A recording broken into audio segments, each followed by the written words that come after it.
எல்லா ஆக்ட்ரஸஸோட கேஷுவல் அவுட்டிங்க்கு போடுற அவுட்ஃபிட் கூட எலிகண்ட் அண்ட் ஃபிட்டா இருக்கு. கவனிச்சிருக்கீங்களா? Hi, this is Shiny, cofounder of Force செனரிட்டா.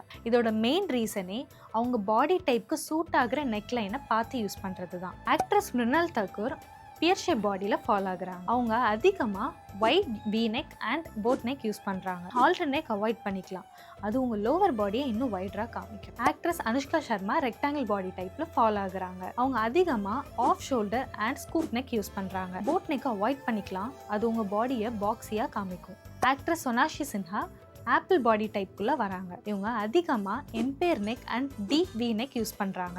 Avoid high neck, அது உங்க பஸ்ட்டை ஹெவியா காமிக்கும். Actress Pooja Hegde hourglass body ஷேப்ல ஃபாலோ ஆகுறாங்க. அவங்க அதிகமா square neck or sweetheart neck use பண்றாங்க. ஹை நெக் லைன்ஸை அவாய்ட் பண்ணிக்கலாம், அது உங்களோட வெயிஸ்ட்ல இருக்கிற டெஃபினிஷனை இல்லாம காமிச்சிடும். நீங்களும் இந்த மாதிரி உங்க பாடி டைப்பை ப்ரீவியஸ் ரீல் பார்த்து ஃபைண்ட் பண்ணி அதுக்கு சூட் ஆகிற நெக்லைன் யூஸ் பண்ணுங்க. இந்த மாதிரி யூஸ்ஃபுல்லான கண்டென்ட்டுக்கு ஃபாலோ பண்ணிக்கோங்க.